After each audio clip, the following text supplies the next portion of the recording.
Ya baik Bapak Ibu semuanya yang berbahagia. Saya doakan semoga pagi menjelang siang hari ini semuanya dalam keadaan sehat walafiat Bapak Ibu ya.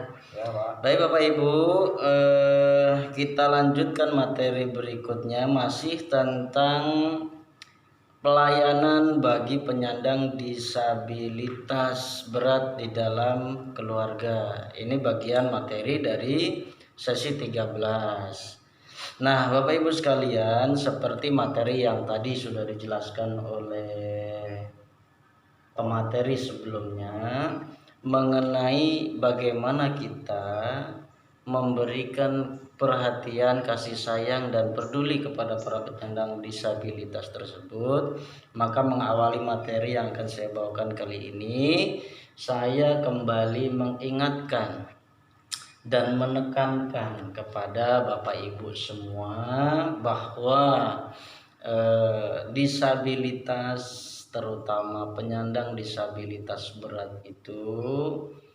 seyogyanya kita yang hidup di lingkungan mereka, sekali lagi saya tekankan, berikan perhatian kita kepada mereka, kasih sayang kita kepada mereka, mengingat mereka sangat membutuhkan perhatian khusus. Begitu Bapak Ibu ya? Iya, Pak.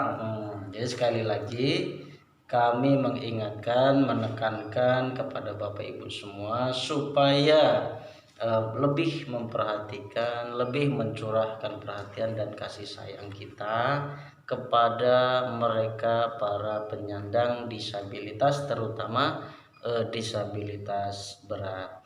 Nah Bapak Ibu, untuk lebih menjernihkan hati kita dan hati kita bisa menjadi lebih fokus tentang bagaimana seharusnya sikap kita kepada mereka penyandang disabilitas berat, yuk Bapak Ibu, mari sama-sama kita tonton film berikut ini. Dan saya minta semuanya menyaksikan secara seksama, sebab setelah ini kita akan meminta kepada Bapak Ibu untuk mendiskusikan isi dari film yang akan kita tayangkan berikut. Siap Bapak Ibu? Siap, Pak. Siap. Bismillahirrahmanirrahim.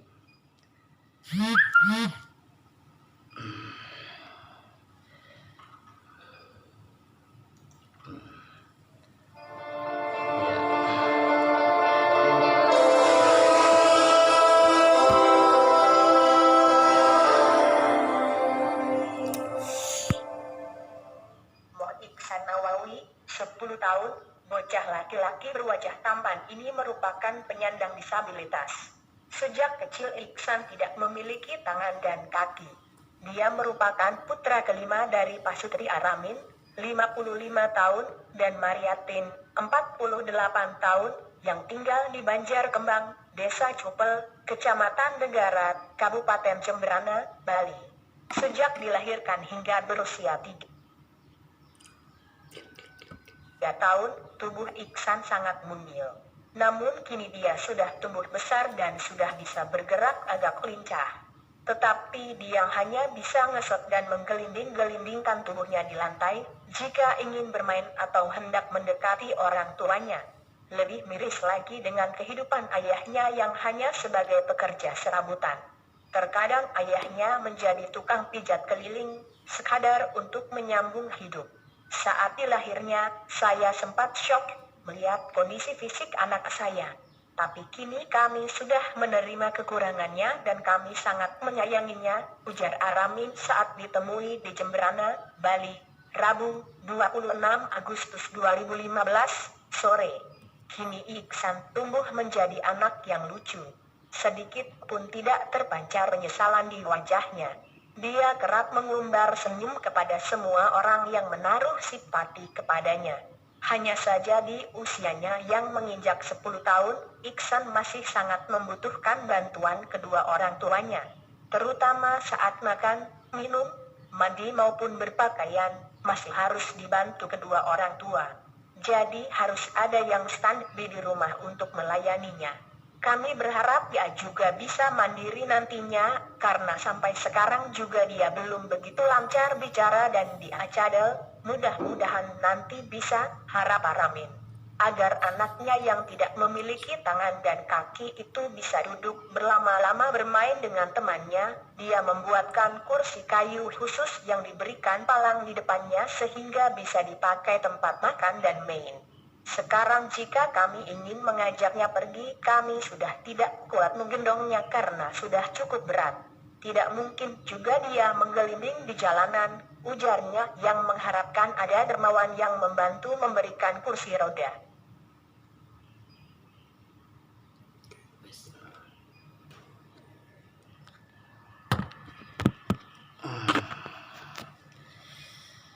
Oke Bapak Ibu, demikian tadi film tentang Miris yang sudah kita tayangkan dan kita tonton bersama-sama.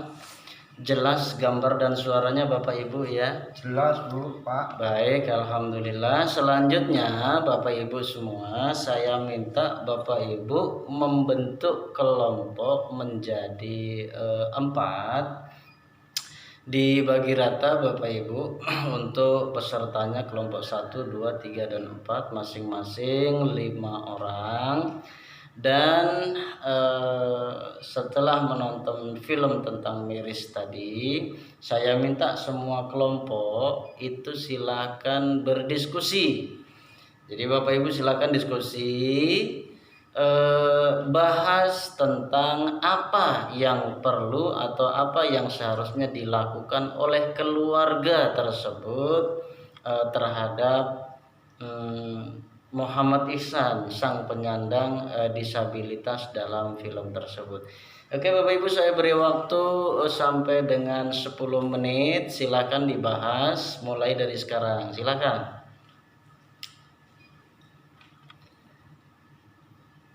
Oke, sudah Bapak Ibu? Sudah. Ya, sudah cukup diskusinya. Baik, Bapak Ibu, setelah diskusinya cukup, saya minta perwakilan dari masing-masing kelompok untuk menyampaikan atau mengutarakan hasil diskusinya. Satu orang mewakili kelompoknya masing-masing. Kelompok 1, saya minta Pak Nano untuk menyampaikan apa hasil diskusinya tersebut tentang apa sih yang harus dilakukan oleh orang tua dalam kasus tersebut. Silakan Pak Nano. Oke Pak, dalam film itu si siapa namanya tadi? Muhammad Ihsan, Pak Nano. Muhammad Ihsan itu kan tidak bisa untuk duduk sendiri, berjalan pun tidak bisa ya. Makanya orang tuanya itu membuatkan kursi roda dari kayu Pak ya. Iya. Fungsinya untuk biar dia bisa berjalan dan juga bisa untuk makan. Jadi kursi itu makan multifungsi ya, untuk makan dan bermain. Seperti apa sih kondisinya Pak Nano? Kondisinya Muhammad Ihsan itu?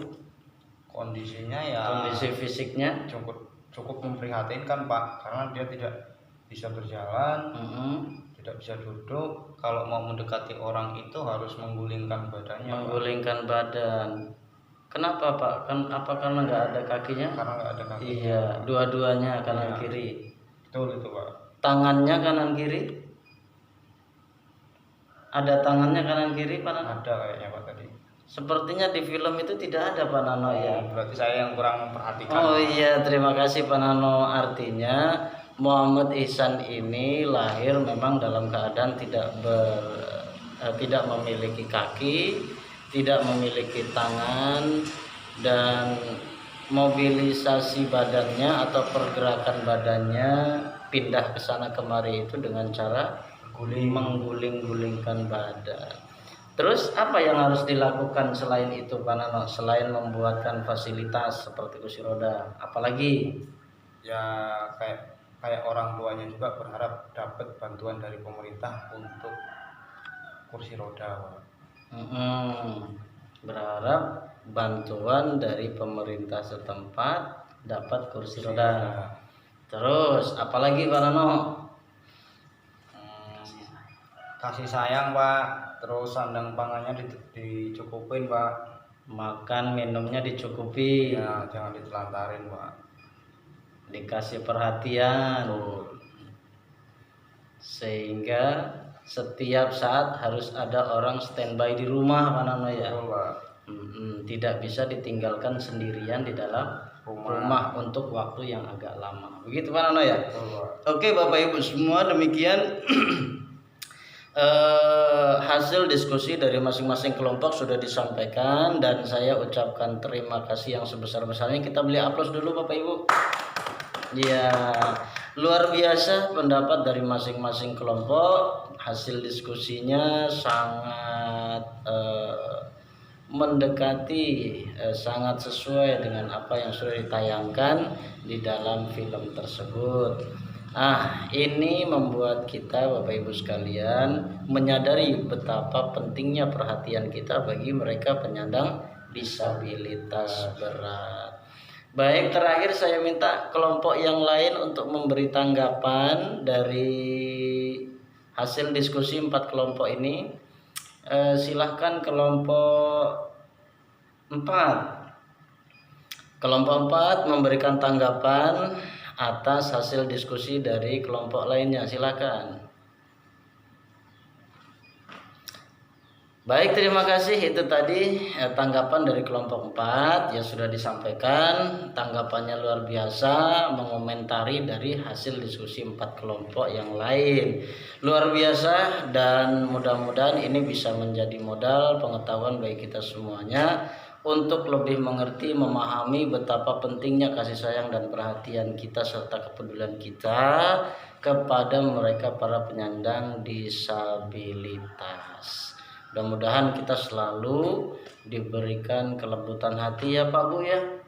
Kelembutan hati, keluasan hati, kelapangan dada untuk senantiasa memberikan kasih sayang dan perhatian kepada mereka. Baik, terima kasih Bapak Ibu, itu saja materi yang kami bawakan pada saat ini. Untuk selanjutnya materi yang lebih dalam akan disampaikan oleh pemateri berikutnya. Dari saya ucapkan terima kasih atas perhatiannya dan mohon maaf bila ada hal-hal yang tidak berkenan. Silakan selanjutnya.